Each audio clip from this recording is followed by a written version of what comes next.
इस वीडियो के अंदर हम देखेंगे नाइट्रोजन साइकिल क्या होती है। हमें ये तो पता है कि 78% नाइट्रोजन हमारे पूरे एटमॉस्फेयर में है, बट ये हमेशा 78% ही क्यों बनी रहती है? क्योंकि नाइट्रोजन जो एटमॉस्फेयर में प्रेजेंट है, कई बैक्टीरिया इसे फिक्स कर देते हैं सॉइल में, बट ये सॉइल से फिर वापस एटमॉस्फेयर में कैसे जा रही है? तो ये जानने के लिए हमें नाइट्रोजन साइकिल पढ़नी पड़ेगी कि क्यों ये हमेशा 78% ही रहती है। इससे पहले आप ये जानो कि नाइट्रोजन कितना इम्पॉर्टेंट है, क्योंकि नाइट्रोजन प्रोटीन्स में पाया जाता है और आपको पता है प्रोटीन एक बहुत ही एसेंशियल न्यूट्रिएंट है हमारी बॉडी के लिए। नाइट्रोजन क्लोरोफिल में भी पाया जाता है और आपको पता है क्लोरोफिल फोटोसिंथेसिस के लिए कितनी इम्पॉर्टेंट है।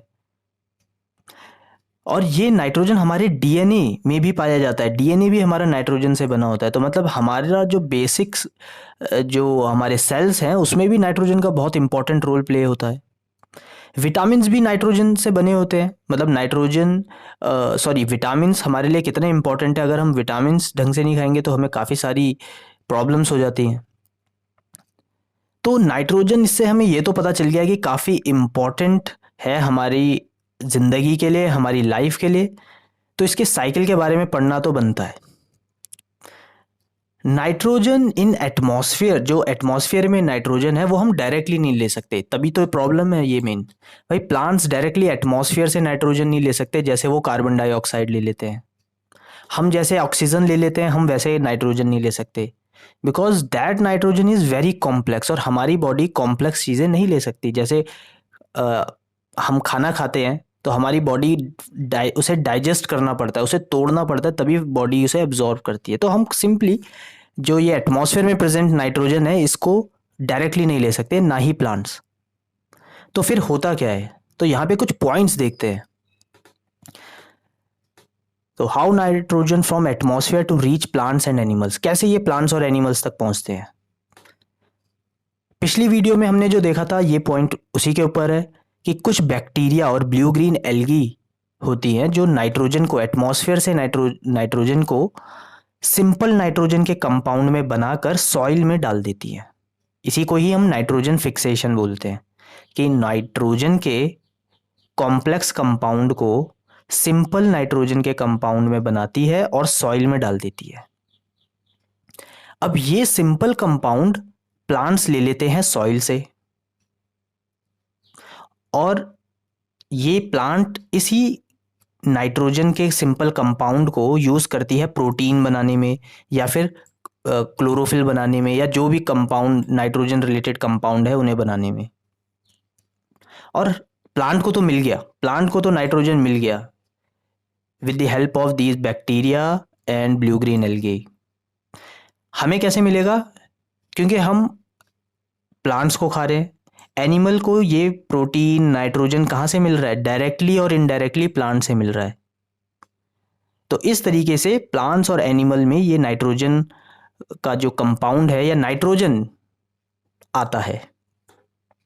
नाउ तब क्या होता है जब एनिमल और प्लांट मर जाते हैं?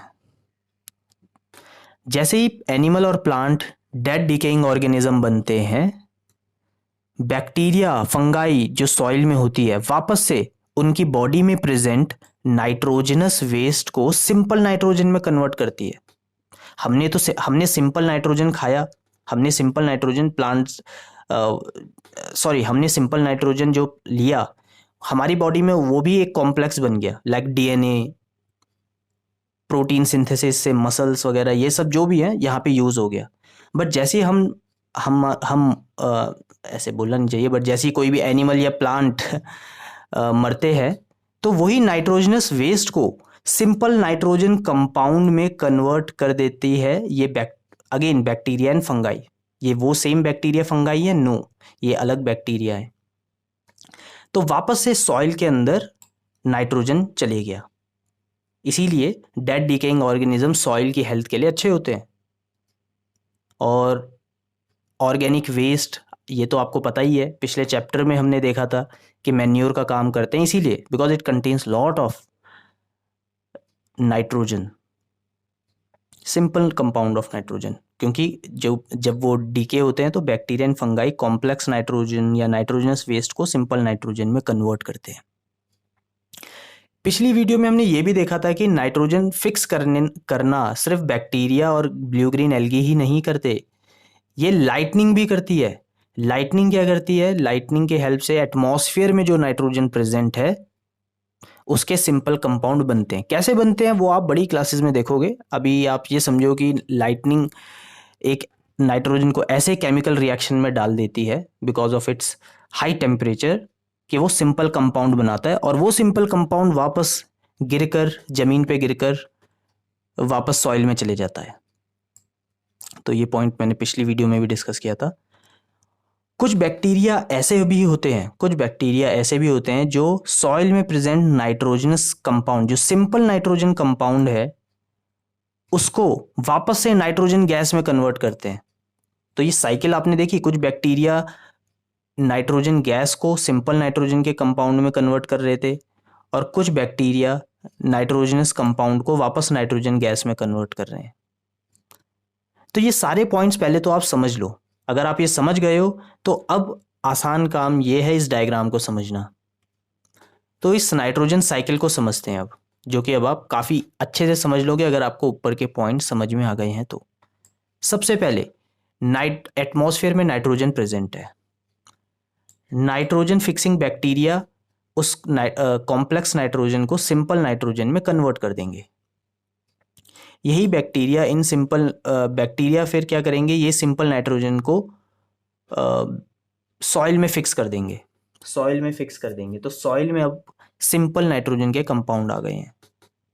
तो compounds in nitrogen in the soil, जो कि मैंने बोला। फिर मैंने बताया कुछ बैक्टीरिया ऐसे होते हैं जो ये नाइट्रोजन के सिंपल कंपाउंड होते हैं, इन्हें वापस से ये नाइट्रोजन गैस में कन्वर्ट कर देते हैं। तो इससे वापस नाइट्रोजन एटमॉस्फेयर में चले जाता है। तो एक तो ये बाहर वाली साइकिल है पूरी की पूरी। इसके अलावा एटमॉस्फेयर नाइट्रोजन जो है लाइटनिंग से भी फिक्स होती है। एटमॉस्फेयर में प्रेजेंट नाइट्रोजन लाइटनिंग से वापस सॉइल में आती है। तो एक साइकिल ये भी हो गई। देन ये कंपाउंड ऑफ नाइट्रोजन जो होते हैं प्लांट्स लेते हैं, प्लांट्स को एनिमल खाते हैं, और फिर यही एनिमल जब मर जाते हैं तो ये नाइट्रोजनस वेस्ट वापस सॉइल में चले जाता है। बैक्टीरिया फंगाई इन्हें डिकम्पोज करके वापस सॉइल में डाल देते हैं। तो ये सारे बॉक्सेस मैं आपको बता चुका हूँ, और ये सारे बॉक्सेस मैंने पॉइंट्स में भी डिस्कस करे थे। बस अब आपको इनके बीच में एक कनेक्शन जो मैंने बताया है इसको बार बार देखना है और खुद बना के ट्राई करना है, और आपका ये नाइट्रोजन साइकिल हो जाता है इससे कंप्लीट। आई होप आपको ये समझ में आया होगा नाइट्रोजन साइकिल। एंड इसी के साथ ये चैप्टर भी ख़त्म होता है। अगर आपको कोई भी डाउट है तो वो आप कमेंट सेक्शन में पूछ सकते हैं।